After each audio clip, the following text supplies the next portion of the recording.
Well, in any language, that was another brilliant evening snooker on Eurosport. Another nail-biter, another decider, another night well spent at the snooker. No player there ever found more daylight than one frame. Carter came from behind, Zhao came from behind twice. Carter brought it back to 4-all, and then bang, there was no more room at the captain's table. He goes through against a really impressive young new star of snooker. His day will come, but the evening belonged to Ali Carter.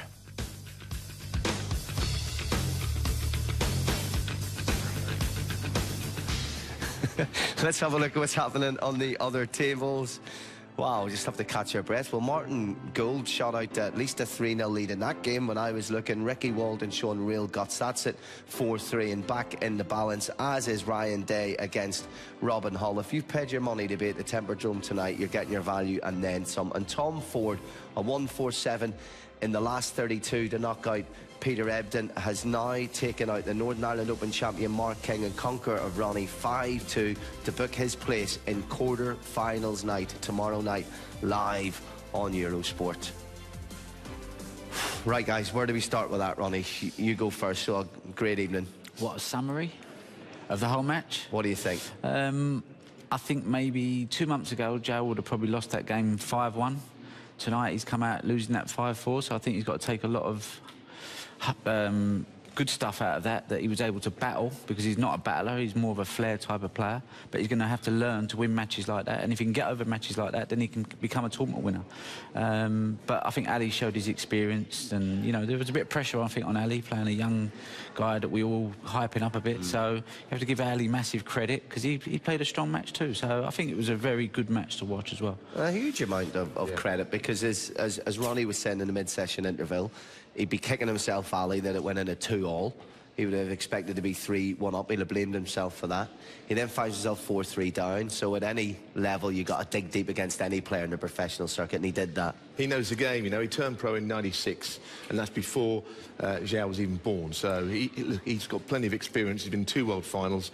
He's come on the wrong side of this guy in both of those. He knows the game inside out. So things like that he's going to put up with. You know, as far as Zhao is concerned, it was one shot in the last frame. You might look at it later on, where he just went through the bunch and went off into this pocket here, and that was that, you know. And really, it's 1 or 2 shots here or there. Well, here he is, hardly a hair out of place. Congratulations, Ali. How you doing? Cheers. Yeah, right now. Well, we had an outstanding night. You were, you know, you were coming from behind, then he was coming back at you. You find yourself 1 frame away from losing. You put 2 in a row. Just talk me through it from your perspective. Yeah, I felt like I let him off the hook, really. I was 3-2 in front and should have been 4-2, and you know, he's a great talent. He just plays like he don't care, a bit like Ronnie. You know, he's got all the potential there, definitely. But I knew I had to play to my strengths. You know, I heard what Ronnie said. I've got to play to, you know, hard match snooker against him, and you know, I just my experience won it in the end. Really, that was about it. Do you think that's what it was? Maybe saw it in frame 2, for example. You know, that moment, and it was just those little key moments where the amount of hours you spent around the table paid off. Yeah, I suppose so. Yeah, I played a good shot here, really thin safety. My safety was good all night, really, and that's what won me. I played a good couple of good shots in the last frame, swung it round the angles and stuck him behind the yellow. Those sort of shots, you know, win the game, really. I know you've got to pot the balls when you get in, but if you, you know, mess those sort of things up, then you get beat easy. Jimmy was so excited watching the last frame. He was dancing up and down. What a brilliant... you know, he's one of these type of players, you know, you don't want to leave him anything, do you? You know, especially the case game, the 9th frame. The red he's potted to go to each of you. You want him to go for that all day long, don't you? But, you know, he's a great talent. I think, if anything, he hits him a little bit too hard when he gets under pressure, you know, like he tried to smash a red in there. And the red, the last game where he's gone through the pack and White's gone off, there's no way you have to hit it hard, do you? No, you the know? table's like glass, but I mean, I said I let him off the hook at 3-2. His long game is his strength, and you know, that's the first thing that goes when you're under pressure, and he was spraying him about all over the place in the end, but you know, it was just glad to get through. What's it like playing against, you know, prodigious talent like that is raw, erratic and majestic all in the 1 frame? Because you had a couple of great facial expressions. When he had that long red, they cut up a shot of you just smiling. Yeah, watched. Yeah, I mean, it's you'd pot that shot probably 1 or 2 in 10 on a table like that that's absolute glass, and he's rolling it in dead weight and leaving me the frame. Do you know what I mean? But you know, where do you think your game is at the moment, though?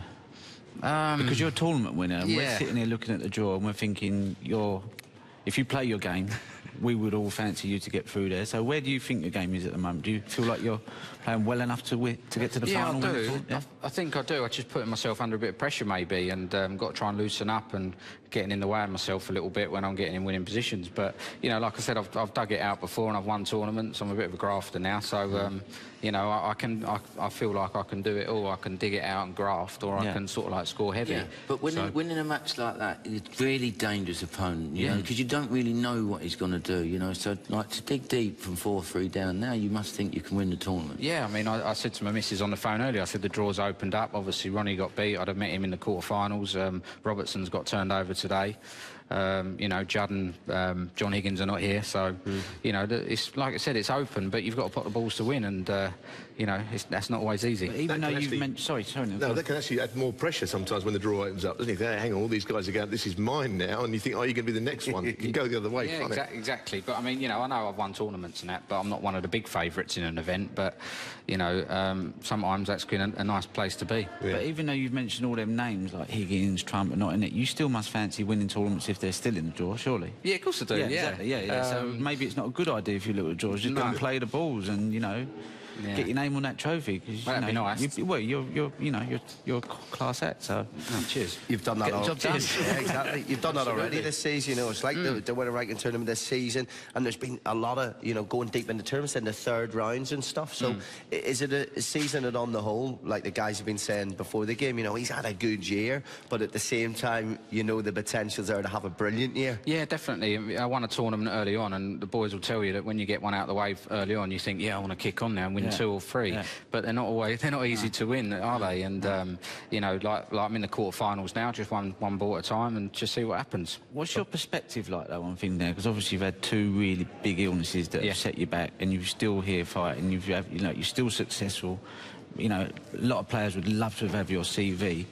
But as your perspective on things now, because you look relaxed, you look comfortable, you look happy with things. You know, obviously I get a little bit annoyed when I let myself down and don't play well, but with regards to, like, coming back, obviously I dropped out the top 16, and you know, I dropped down about 30 odd in the world, and I just said to myself, look, you know, forget the illness, forget where you have been. If you're good enough, you'll get back in the top 16. If you're not good enough, you won't. Perfect attitude. And I thought, I set myself a little test, if you like. I thought, well, come on then, yeah, if I'm good enough, we'll get there. Don't worry about it. And it only took me a season to get back in. So. And listen, that is as big as any tournament win. That, I'm sure, is pleasurable as any trophy you can live above your head. That, you know, that personal dedication, that fighting back, you know, that goal that you set yourself and reaching it, it's worth more than probably any check in the back pocket. Yeah, Don't know about that one. Yeah, well, yes, steady on. He likes it ready, too.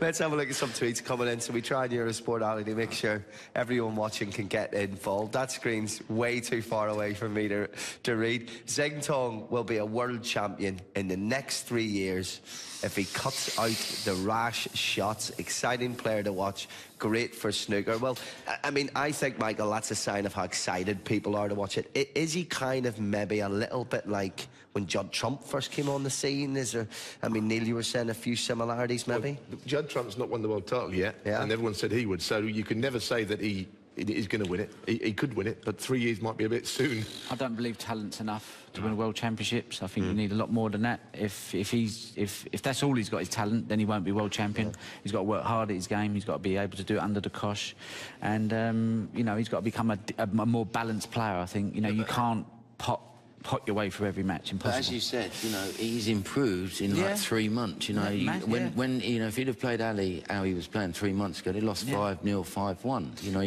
he's competed in most areas, and he's finding a good cue ball when he does play a good safety shot. He's getting the right line, so he's improved. And I think 3 years, but who knows? You know, he could go and win it. He can't win the next 3 years. Ronnie's winning next year. Ali's winning the year after. The world wins winning in 3. You're not playing again, are you? He'll be getting his cue out if he thinks he's going to win. No chance. I think anyone, to say anyone's going to win the World Championships is a big statement. Yeah, absolutely. It's good fan tweet, so I love it. Hashtag German Masters, they come straight to us. Well done, my friend, the captain. That's you, my friend. Is that me? Nice, through to the quarters of the German Masters. Happy days. That's from David. You know David? I do. He's a Eurosport man. Happy days. Okay. Well, aren't they all? Aren't they all, Ali? Yeah. So you get to be involved in what Ronnie says is one of the best nights in the snooker calendar, quarterfinals night at the Temperdrome in there, all 4 tables going buzzing. You know, that's what it's all about. That's what all the hard work's about, isn't it? Definitely, yeah. I'm one of the lucky ones. I haven't got 2 matches tomorrow. I've only just got the 1 to play. And I was saying to Ricky Walden as we was walking over that sometimes if you've got 2 to play and you have a close match in the afternoon, you've got no time to prepare and it's easy to get a bit fatigued. Listen, thank you for joining us. This is what Ali was talking about, because we're back on air tomorrow afternoon with the last 4 final 16 games for you, and then we are back tomorrow night with the quarterfinals night. But first of all, we've got to get the last 16s out of the way. That's 12:45. We're on air UK time. That's in Eurosport 1, and Bingham against Gilbert as a featured match. But hey, what a night. It was all about the international language of snooker, and in the end, it was the Englishman here, Ali Carter, that had the final word. Good night.